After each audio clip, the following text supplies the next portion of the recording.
The richest persons today are Jeff Bezos and Elon Musk, both with billions of dollars each in their pockets. Their wealth is so huge that we tell ourselves that no one has ever reached such a level of wealth.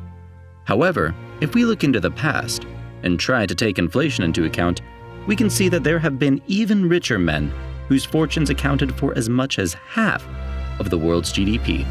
If we were really to go back in time to tell the richest persons ever, it would not just be today's tech billionaires and shipping magnates of the industrial era, but also feature some of the world's greatest rulers. The likes of Elon Musk, Jeff Bezos, and Gautam Adani may be worth billions, but their riches pale in comparison to the emperors, entrepreneurs, and rulers of the past. Russia's Catherine the Great and Joseph Stalin sat atop trillions. Mali's Mansa Musa had insane amounts of gold, and Genghis Khan founded the world's biggest empire. So, who's on top? Coming in as the 10th richest person ever is John D. Rockefeller, who became the world's first billionaire in measurable dollars. Converted today, his fortune would come to about $341 billion. John Davison Rockefeller began investing in the petroleum industry in 1863, and by 1880, his Standard Oil Company controlled 90% of American oil production. During that time, he owned about 2% of the United States' national economy. He died in 1937 at the age of 97. After his death, the company was divided into 34 small businesses. Among these still exist Chevron, ExxonMobil, and BP. After the First World War, he spent a lot of money on good causes and invested $250 million in his own charity organization, the Rockefeller Foundation. Okay, Rockefeller gets all the press, but Andrew Carnegie may be the richest American of all time. The Scottish-American businessman and philanthropist, Andrew Carnegie built his fortune in the 19th century and died in 1919. Andrew left the oil industry to Rockefeller and instead focused on the steel industry with the Carnegie Steel Company. His fortune, estimated at today's value, would be $372 billion. Andrew was also charitable, and with his wealth, he built over 1,600 public libraries in the United States.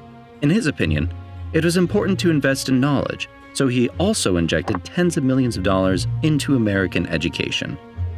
He later sold his company, U.S. Steel, to J.P. Morgan for $480 million in 1901. That sum equates to just over 2.1% of the U.S. GDP at the time, giving Carnegie lots of economic power. He spent the last few years of his life as a philanthropist and gave out 90% of his fortune to universities, charities, and other organizations. Carnegie and Rockefeller were entrepreneurs who became billionaires, but when it comes to emperors, the wealth is usually hard to count. Nikolai Alexandrovich Romanov, also known as Nicholas II, is the last emperor of Russia and king of Poland and Grand Duke of Finland. He ruled the Russian Empire from 1894 until 1917, when Bolshevik revolutionaries overthrew and murdered him and his family. In 1916, Tsar Nicholas II's net worth was estimated at nearly $900 million, which, when adjusted with inflation, was equal to $300 billion in 2012. At $300 billion, it makes him the 8th richest human in history, and since he was canonized by the Russian Orthodox Church, he is the richest saint in human history. The founder of the Roman Empire, Augustus Caesar, needs no introduction as one of the greatest and richest rulers in history. Augustus Caesar's empire produced about 25 to 30% of the world's global output, and a fifth of that was his own. That means he would be worth around $4.6 trillion today. Whew! That's a lot of money for one man. Augustus ruled over the Roman Empire and Egypt from 27 BC to 1480, after the death of his father Julius Caesar. He led the transformation of Rome from a republic to the empire that it became. For a while, Augustus personally owned all of Egypt. That's hard to top. Another crazy rich emperor who had total control over his country's wealth was Stalin. Having been a dictator with absolute power who also controlled one of the largest economies in the world, he is renowned in the world of economics. While it would be quite hard to separate Stalin's wealth from the wealth of the Soviet Union, The unique way he combined his economic might and control of the USSR led multiple economists to nominate him as one of the richest people of all time. Well, they are right. Data shows that in 1950, 3 years before Stalin's death, the USSR made up roughly 9.5% of global economic output. As of 2019, that level of economic output would be equivalent to nearly $7.5 trillion. While that wealth didn't directly belong to Stalin, he could leverage the country's funds for any reason he chose. But, despite Stalin's big pocket, one emperor recorded to be richer was Empress Wu of China. She was the first and only female emperor of China and is recalled as intelligent, politically smart, and popular for being ruthless when it came to bumping off her opponents. Empress Wu ruled the country when China's economy accounted for around 23% of the global GDP. This would be around $16 trillion today. But despite her sometimes controversial methods of wielding power, she nonetheless built up the country's wealth by trading tea and silk on the Silk Road and even oversaw the expansion of Imperial China into Central Asia. She is largely referred to as the richest woman ever. But Empress Wu wasn't the only wealthy Chinese dictator. The sixth emperor of China, Emperor Shenzong, ruled over an immensely economically powerful empire worth about 25 to 30% of the world's GDP at the time. According to historians, the kingdom was light years ahead of its European counterparts when it came to effective tax collection. The kingdom's technological innovations and centralized form of government also added to Emperor Shenzong's wealth.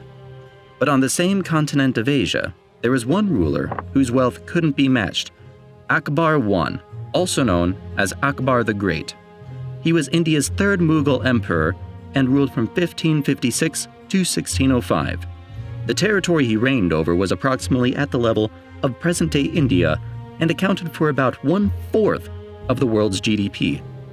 Perhaps the reason he was so rich was because he adopted the Mansabdar system for tax collection. Reigning over 15 such provinces, the system proved extremely beneficial for the emperor in collecting taxes, which contributed to his wealth. Under the reign of Akbar, India's GDP per capita was comparable to Elizabethan England, but they had a ruling class whose extravagant lifestyle surpassed that of European society. But a list of the richest people ever can't be complete without Genghis Khan. He is without a doubt one of the most successful military leaders of all time. Genghis Khan was the leader of the Mongol Empire, which at its strength stretched from China to Europe. It was the largest contiguous emperor in history. However, despite his great power, scholars say Genghis never stashed his wealth. Well, his generosity was key to his influence. One of the reasons for his success was his sharing of spoils with his commanders and other soldiers.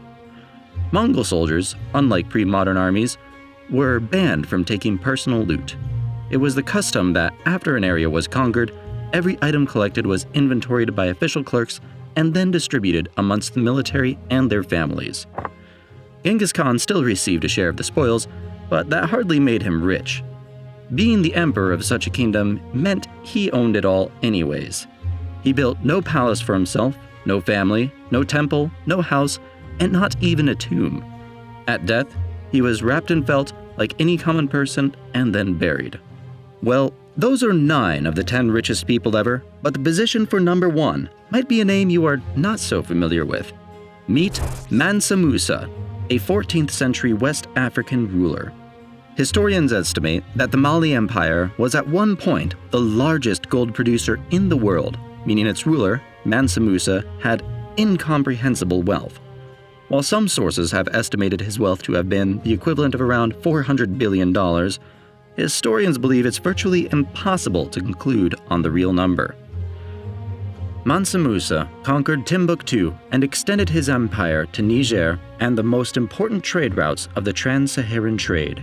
He lived between 1280 and 1337 and is regarded as the king of Timbuktu because of his influence on the city's commerce and culture. He also owned the Bambouk gold mines, which account for more than 50% of the world's gold supply. Mansa Musa's territory produced half of the world's gold stock. so it is not hard to believe that his wealth cannot be expressed in any currencies we have today. The African ruler was renowned for making the most extravagant pilgrimage of all time with his pilgrimage to Mecca. The king left Mali with about 60,000 men, taking royal officials, camel drivers, and slaves. But that wasn't enough. He literally paved his path to Mecca with gold and highlighted his kingdom on the map. He spent so much gold in Cairo during his 3-month stay there that he altered the local economy, affecting the price of gold in the region for the next decade. Well, those are our top 10 richest persons in history. Want to watch more fascinating videos? Well, click on the subscribe bell. Also, don't forget to like and comment your thoughts.